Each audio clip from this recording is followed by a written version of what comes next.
Okay, I think we're going to get started. Usually people, take a couple minutes to come in, but I feel like you have a lot to say, so I want to respect everyone's time.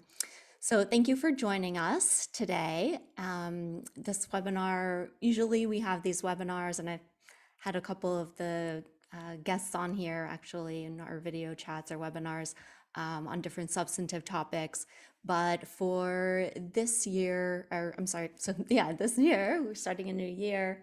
There's been a lot of changes in our firm, and I wanted to kind of take the opportunity to update everyone and also introduce some of our new team members.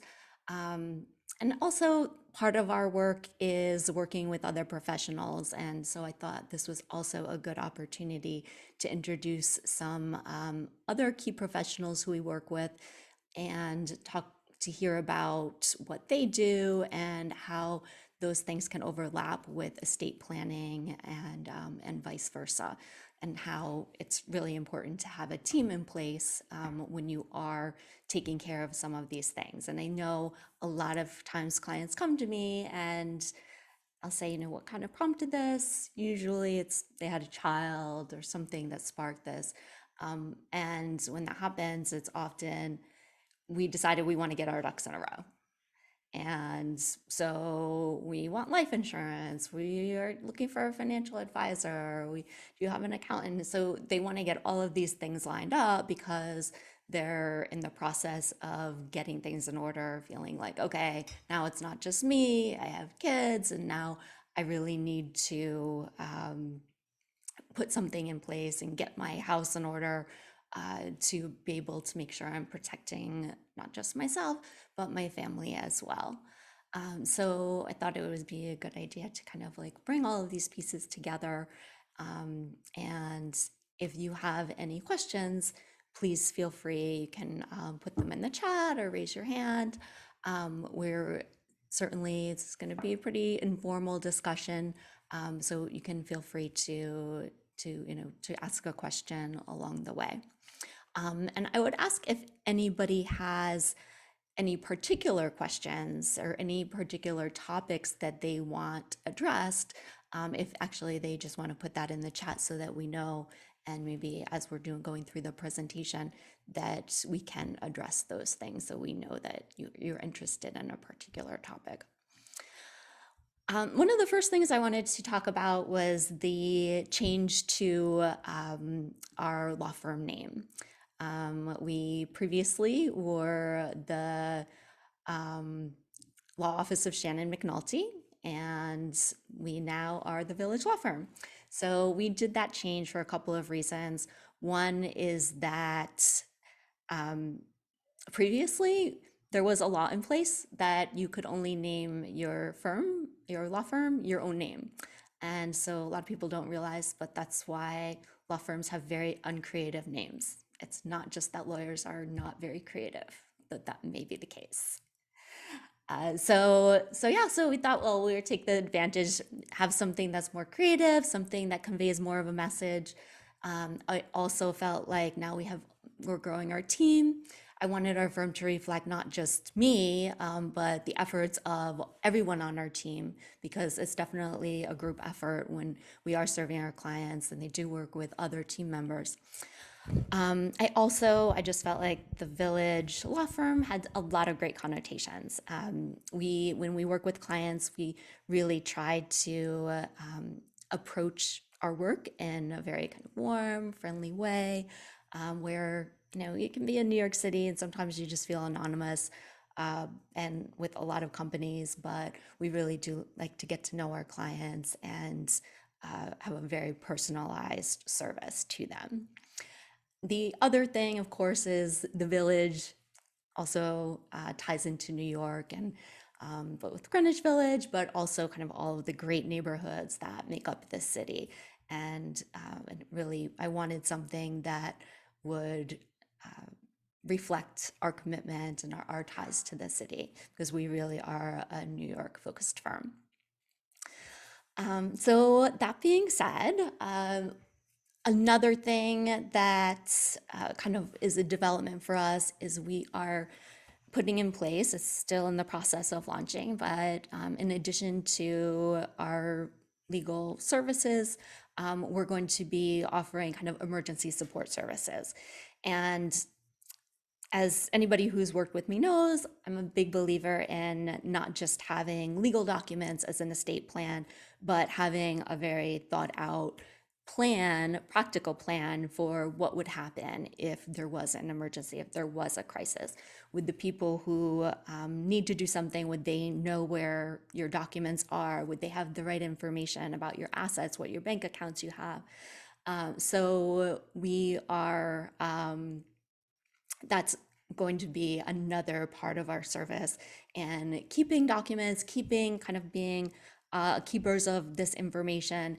And then once we can validate that there was either death or incapacity, that we would just be able to be your call that something has happened, and we can release that information for you so that there's no question. A lot of times clients are just asking, well, what actually happens? Who do they call?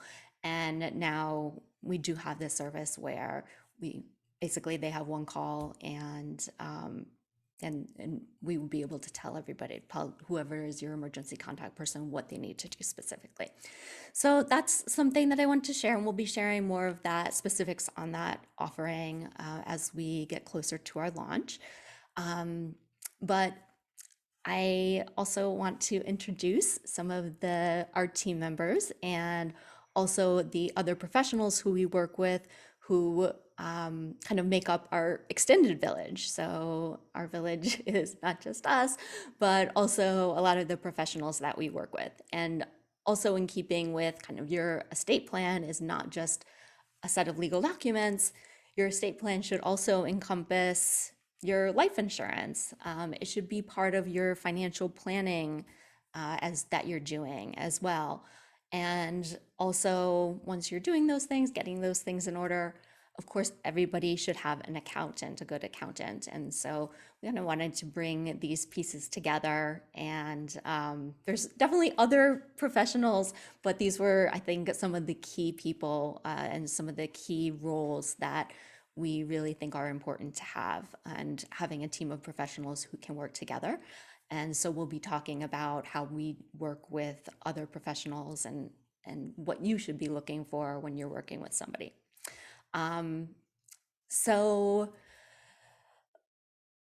I'm going to introduce our team. So Jamie is our newest associate, and Jamie has expertise in estate administration. When someone passes away, she's so great helping people go through that really difficult time, and just methodical in terms of just making it as simple as possible. Because when that happens, you just want everything. That's the last thing you want to think about. So we just try to do as much as we can to make it as easy as possible. Jamie also works with some of our older clients and doing Medicaid planning and guardianship planning. So Jamie, if you want to say a few words. Sure. So I've been practicing law for about 10 years now, and I've been practicing trust in the states for about 8 years now.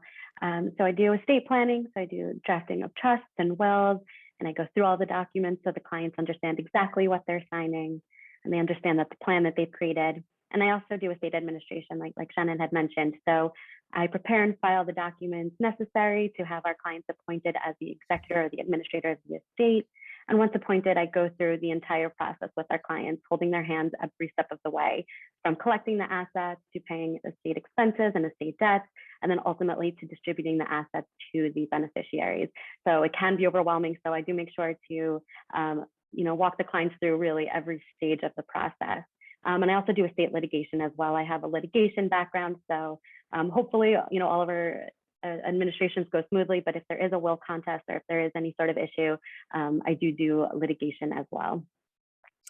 Yeah, and one of the things I just want to mention that Jamie has both worked for a number of other firms, but also has seen other firms in action and how their practices are. And one of the things that she mentioned, as she was onboarding, was that we just have a really comprehensive process in terms of how we work with our clients and really walking them through every step of the way and really in depth. And giving a really comprehensive approach. So I appreciated kind of that overview from a broader perspective outside of the firm.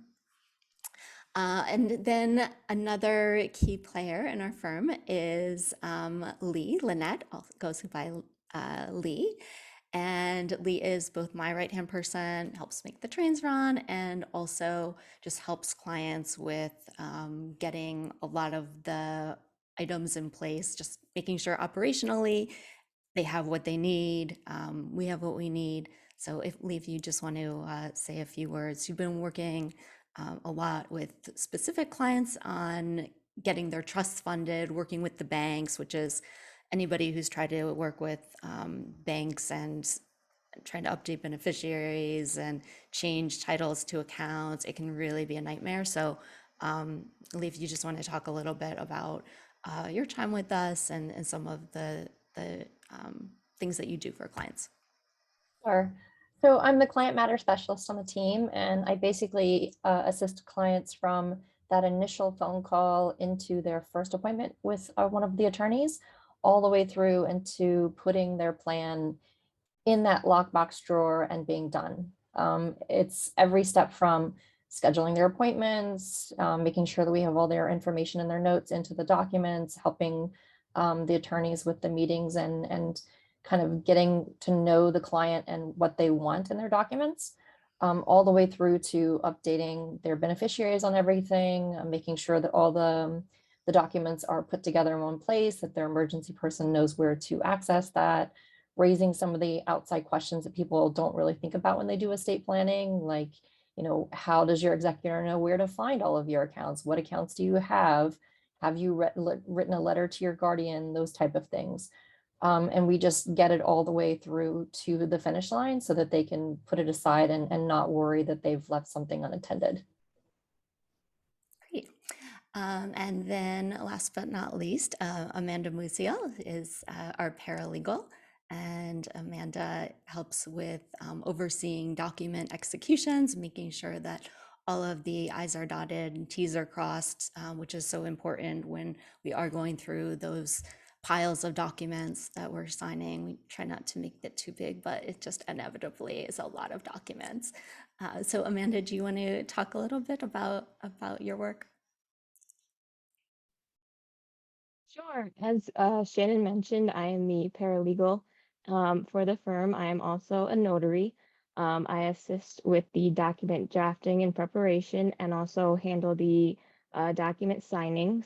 With COVID going on right now, we try to limit as many people as possible into the signing. So it's just me, two witnesses, and the clients. So I work with the clients directly to make sure that all of their documents are executed properly and notarized. I also assist in e-filing the estate administration documents for Jamie, also e-filing deeds as well.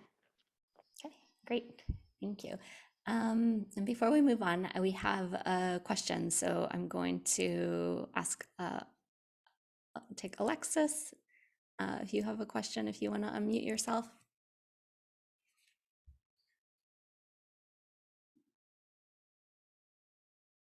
Or maybe that's a hand that's there by mistake.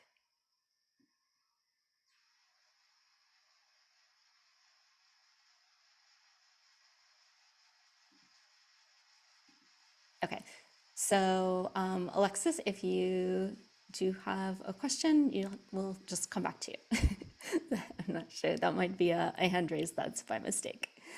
Okay, so now that you've met our team, I wanted to sort of introduce our extended, some of our extended partners who we work with. And in addition to kind of that comprehensive plan that we were talking about, like letters to guardians, where your documents are, all of those things, you definitely want to think also about life insurance is a big part of the estate planning. And some of these other financial issues.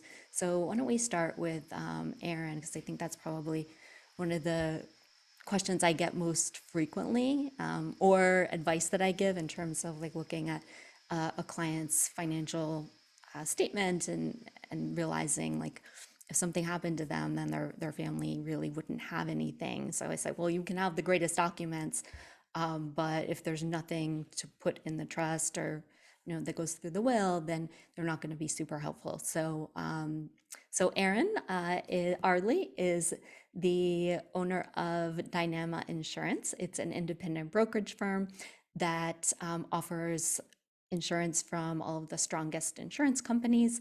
And I frequently refer clients to her for their life insurance needs, also long-term care needs. And I always feel like life insurance is something that can be really complicated and is often sold like as the wrong policies. And so for me, it's really important to have somebody who I can trust is not going to just go and sell my client something that is just not really appropriate for them. And so she is great in terms of both giving independent advice, but also if you have a plan in place or a policy in place that you can, we can have her review it and see, is there a better policy out there that you can upgrade, or just sometimes you could just get a better coverage for even less money. So, so yeah, so I just wanted to introduce Erin. Erin, if you want to say a few words. Thank you, Shannon. It's great to be a part of this webinar and to meet everybody. As Shannon mentioned, my firm is Dynama Insurance. We're an independent insurance brokerage. We offer life, health, disability, and long-term care insurance. And my goal in starting my own company was always to make the insurance process more transparent and more educational. I think it's an industry that provides something essential, but often in a really confusing way. So my goal, again, is to make it a process that is something people can feel good about, feel educated and empowered rather than confused and sold to. And that's my goal at Dynama Insurance. As Shannon mentioned, we work with all the major insurance companies. As an independent insurance brokerage, we essentially do the comparison shopping for our clients. We listen, we learn what your needs are, and then we go out and do the research. And we might look at 10, 15, 20, or 30 different companies and come back to you with a bespoke plan that makes sense for you.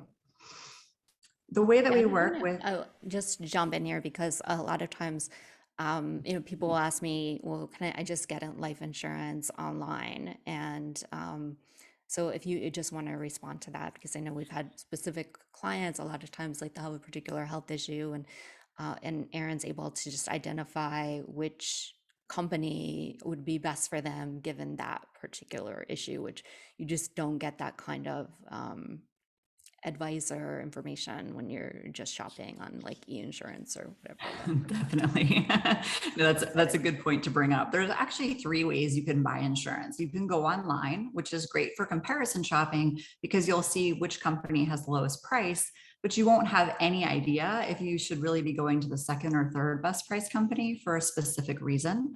You could also go work with an agent at a particular insurance company, but no surprise, that agent is not going to tell you if they don't offer the product you need or have the best price for what you're looking for.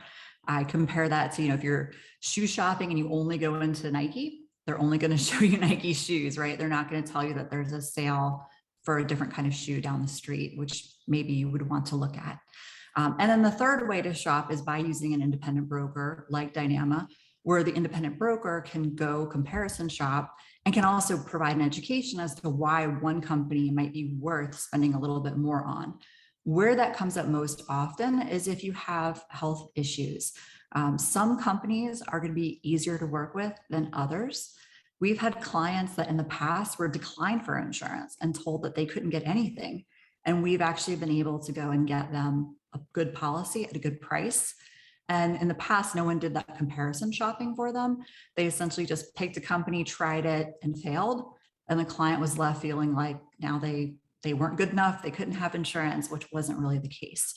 So it is, I can't emphasize enough how important that comparison shopping and that expertise in negotiating companies is for anyone, but especially if you feel like you do have a pre-existing health issue that might make you maybe just a little more of a challenge. We're up for that challenge, and it's really important that you get the right help in your search. Yeah, and I'll also mention a lot of times people have life insurance through their company, through their employer, and one, they often don't even know how much it is. They just say, "Oh, I have life insurance through my employer," and they say how much it is. They have no idea, but they just think, "Okay, that's checked off the box, checked off the list." But but not. That's not always. Sometimes you can't take your life insurance with you. So if you lose your job, you can also lose your life insurance. And then I think there are also a lot of times when, surprisingly, because I would think that you would get the best deal through your company, but that's not really always the case, right? Correct. If you are in perfect health, you might actually find that going out and getting your own policy is less expensive than what you get through work. My advice is usually take whatever your company gives you for free, but if you're healthy, definitely look outside. And even if you're not in perfect health, it's really important to have the insurance that your family depends on be something that's within your control. And to build on that, the way that we work with Shannon is really, of course, estate planning and life insurance go hand in hand. And many times disability and long-term care insurance come up as part of that discussion. And it's important for your policies to make sense as part of your overall plan, perhaps to be in a trust. And you don't have that same control when it's a policy you have through work. So, that is something where having a team that's engaged and having, a financial advisor, an accountant, someone like Shannon as the estate planning attorney, and someone like myself on the insurance end, all working together to make sure that the plan works from these different angles makes sense.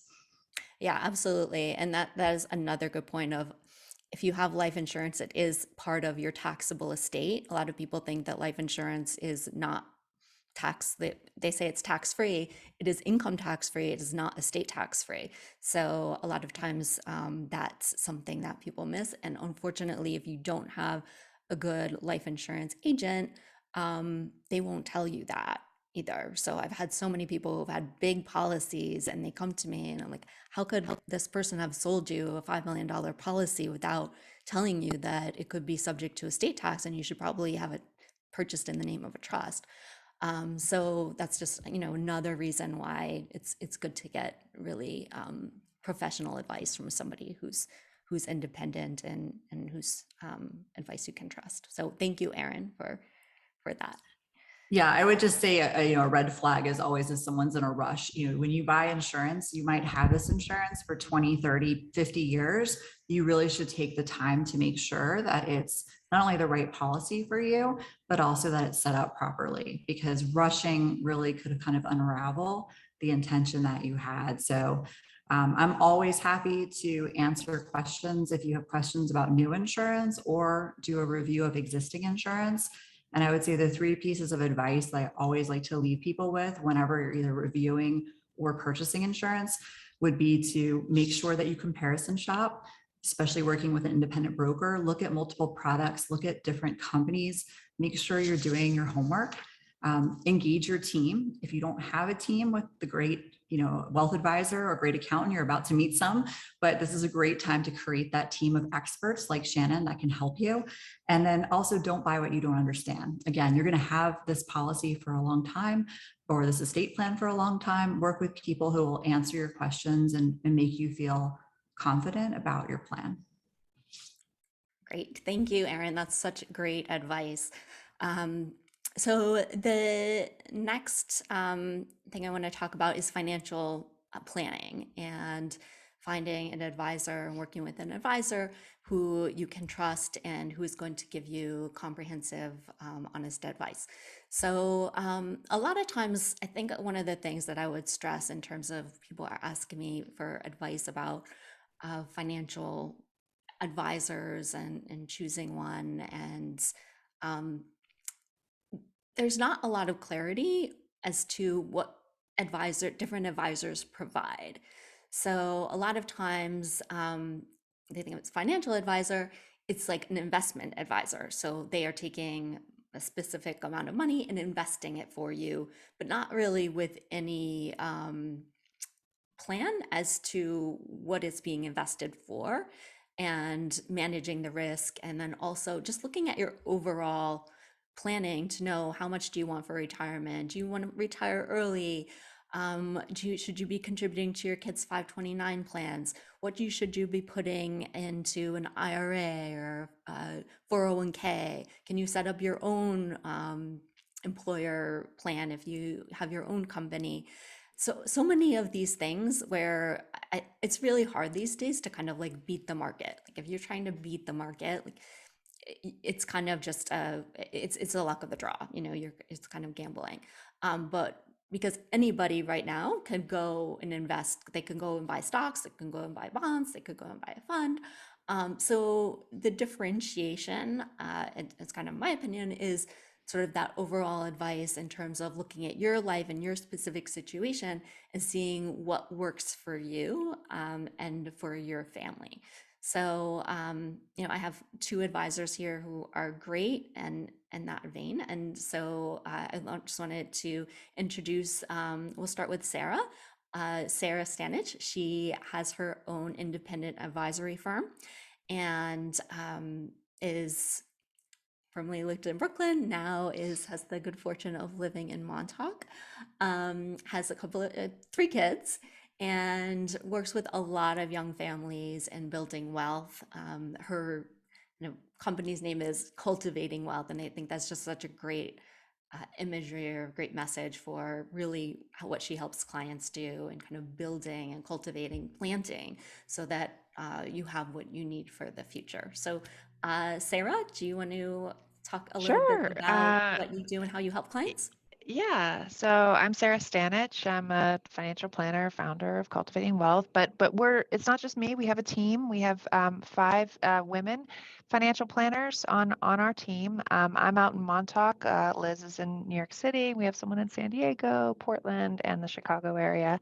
So we're spread out and working across the country. We do tend have a lot of young families that come to us. That is, as Shannon was saying, a time when people realize they have more responsibility now and they need to get their ducks in a row.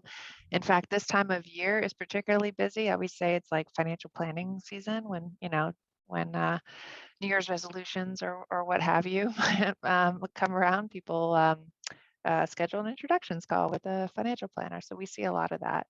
But so we're comprehensive financial planners, which just means that while investments are a very important part of your financial plan, we also look at the other pieces as well. So cash flow. So what does it cost to run your life? Because if we make long-term projections and like our assumptions about what it costs to run your life are incorrect, our projections are going to be incorrect as well.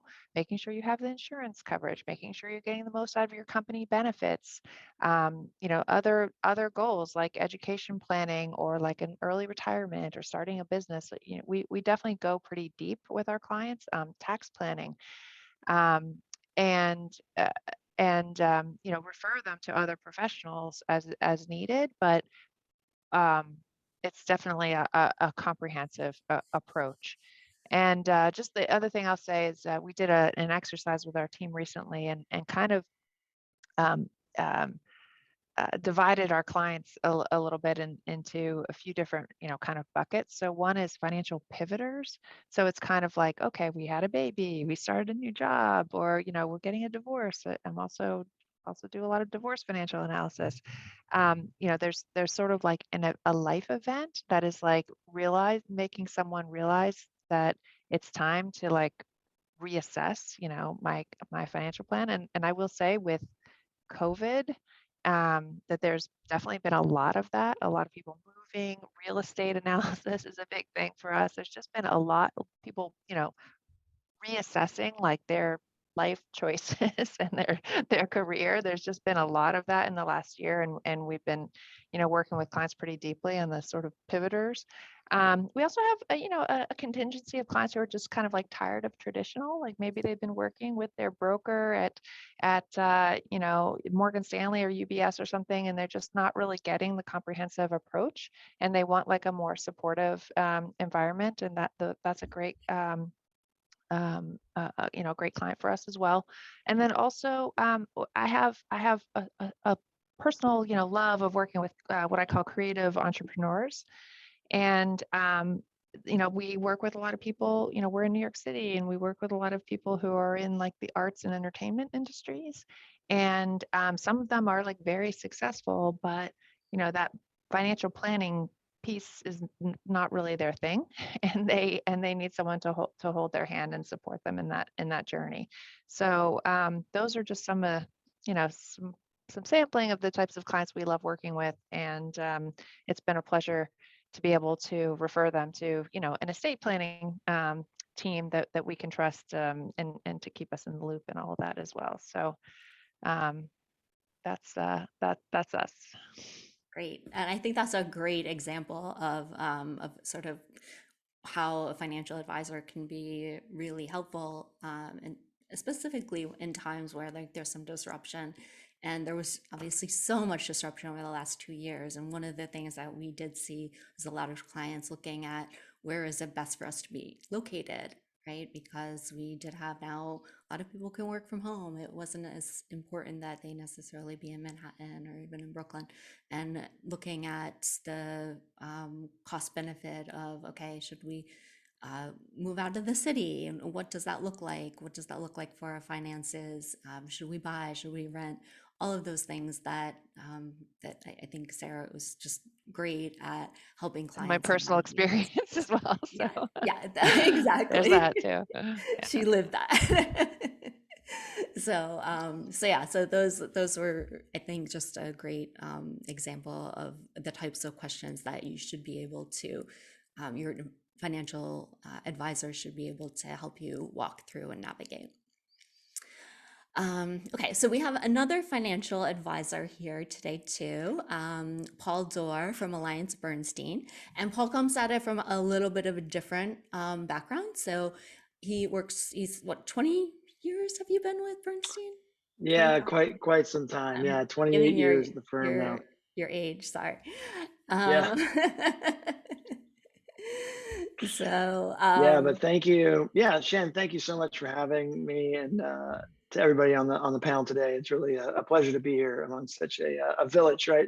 It sounds corny, but it does take a village, right? And to be surrounding clients with professionals that they can trust and that can shepherd them to where they want to get to, right? Usually it's a place of security and comfort. To echo a lot of the sentiments here, right? We're all planners. We're here to assist clients and to surround them with all of our expertise and to guide them, whether it be insurance, financial planning, accountancy, or in the legal profession. So yeah, I've been at the firm a long time. A lot of folks say, "My God, Paul, what happened?" Well, ultimately, it speaks to the culture of the firm, right? So Bernstein's a really unique place to work. I've reaped some incredible dividends, right? I met my wife there. I've got a couple of kids and some real lifelong friends along the way. I've had a multitude of jobs at the firm. To give you an idea of scale, when I started, there was about $12 billion in dollars under management, and now we have about 120 billion organically. So it's been a company that's been growing for all these years. And for the last decade plus, I've been an advisor, right? So working directly with clients. And coming from a family of accountants, as we mentioned earlier, part of my passion is within the planning is analytics. And not to get too deep into the weeds here, but a lot of the work I do with Shannon is to really quantify the planning she's putting in place for her clients, right? So these great ideas that successful people and families are faced with some complexity, right? And Shannon's here to help navigate through that and find solutions. And a lot of what we do is provide the support to those great ideas. So whether it's figuring out if people can, listen, I've got offers to sell my business. I had $1 million or $2 million in the bank. Now I'm going to have $10 or $20 million. What should I be thinking about? How will that impact my children? And so some of the work we're doing there is again some of the nuts and bolts, the analytics, the numbers, if you will. But importantly, it's being able to communicate with clients. The plans Shannon's putting in place in a very succinct and straightforward way. So it's easily digestible, so you can understand and take action. Right? Because ultimately, the thing we want to have happen is to put great plans in front of you that you understand and then can implement. Right? And think about insurance, you think about estate planning, all of these things are great.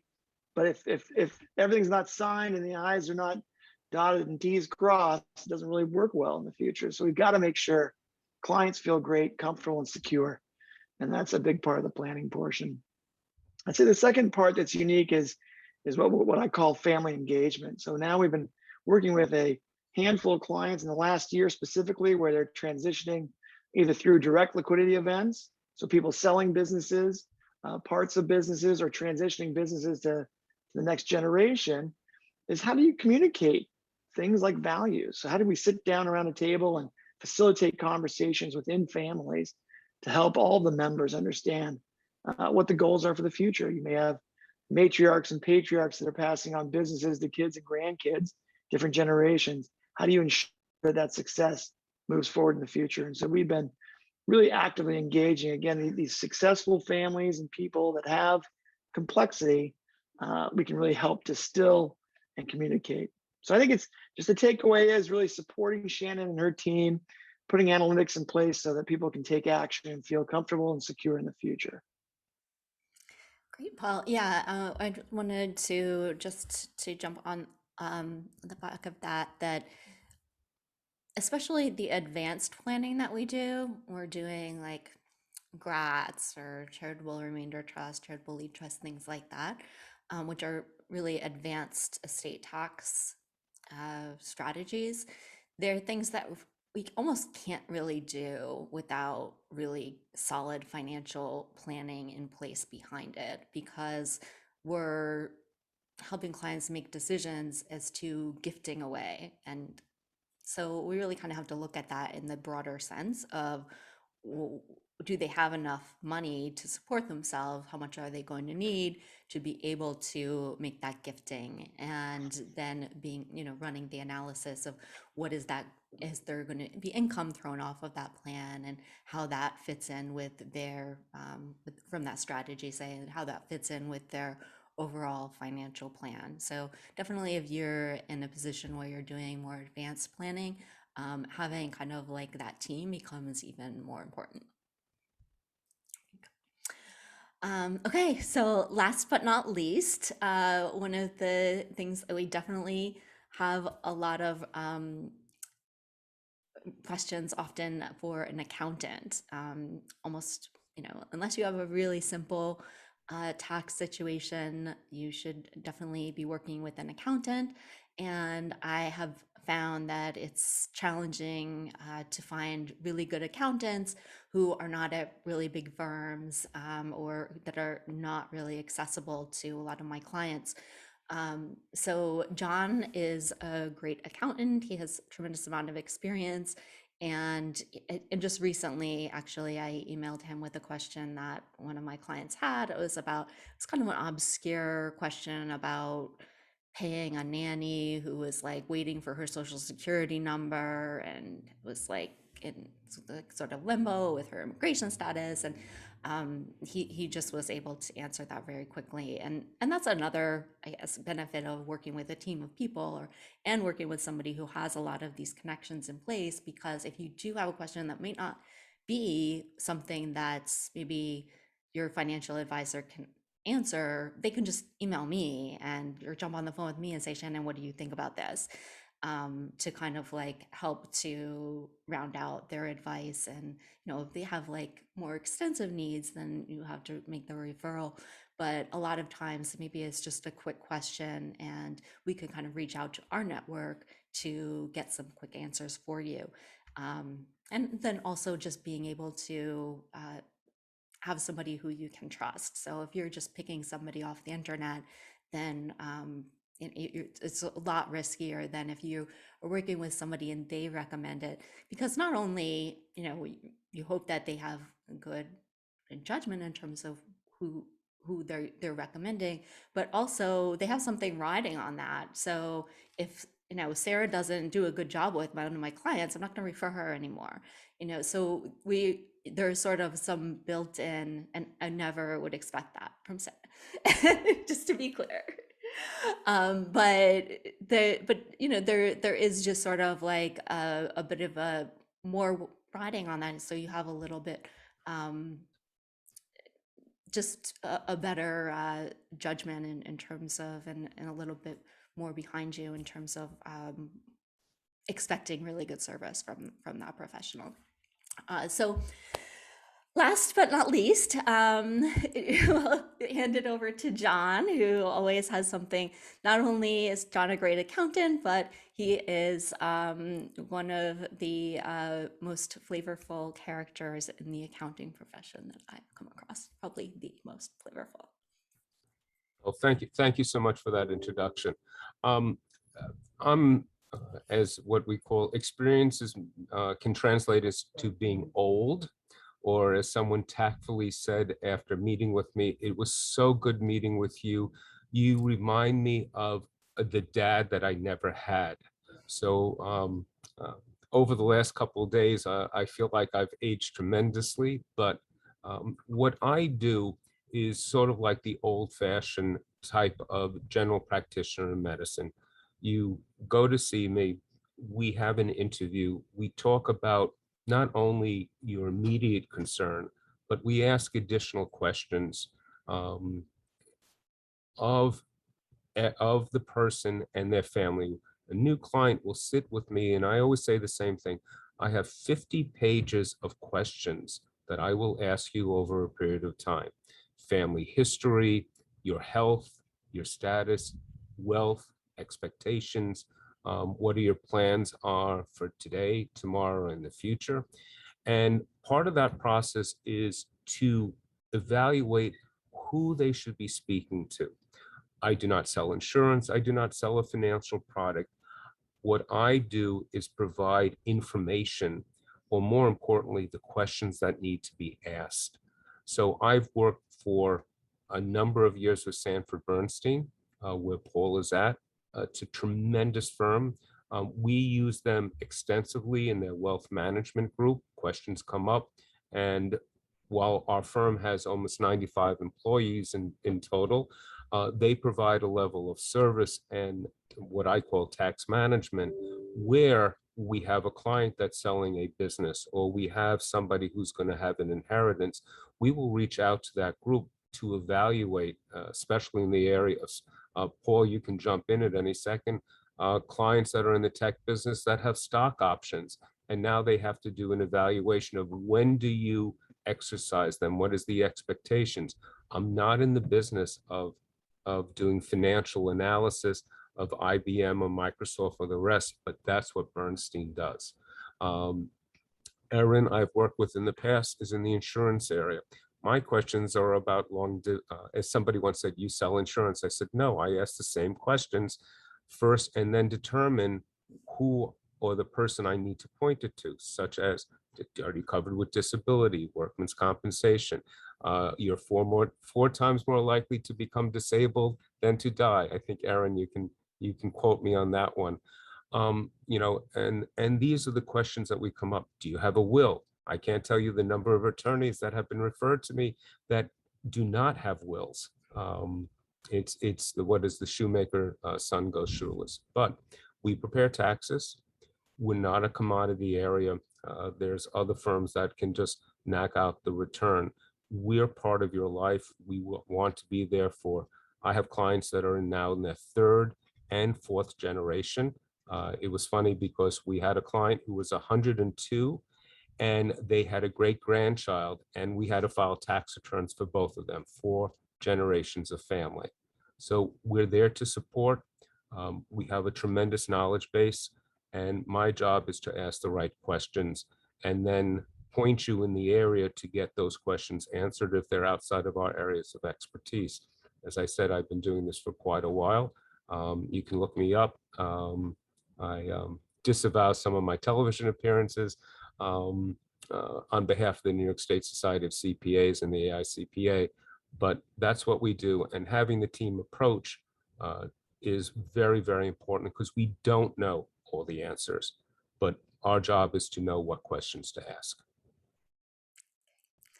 Great, thank you, John. So now that we've heard from everyone, I just want to open it up to questions. If anyone has questions for any one of us, or any topic they have an interest in hearing more about, but otherwise we will we'll wrap it up.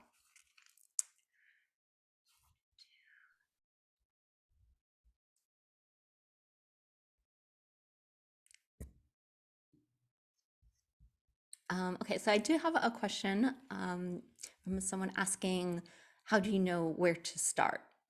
You know, do you start with life insurance? Do you start with estate planning? Do you start with your financial advisor? And the answer that I would probably give to that is that it doesn't really matter where you start, just start. So whether you start with the life insurance, because if you have a good advisor in one of these areas, like Erin, she's going to probably ask you, like, do you have a will? You know, so if you don't, then she's going to refer you to somebody like me.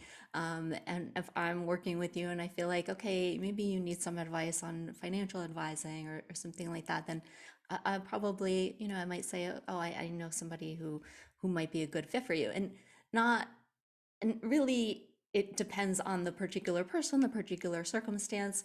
And that's why you'll see, like, you know, there's two financial advisors here. They both have very different approaches. And so really, I kind of look at like, who is the person, what is their situation, and who would be a good person to work with them personality wise and expertise wise. So we're really, I feel like wherever you start, you just want to make sure like you start somewhere, and then with the knowledge that you're going to probably need advice from other from other professionals. And when you do talk to one of the professionals, to ask them like, who else do you work with, and do you have advisors who you can recommend in different areas? So that would be I think, you know, my advice. And I think the hardest part is always just to get started somewhere. Okay, and on that note, I think we're going to wrap up, but thank you for joining us. I think this was great. This is the first time I've done this, of having kind of this Hollywood Squares kind of Great idea. program. But it was great. I feel like we got so much insight and seeing how all of these different pieces work together. So thank you everyone for joining, and thank you to all our panelists for their time today. Bye.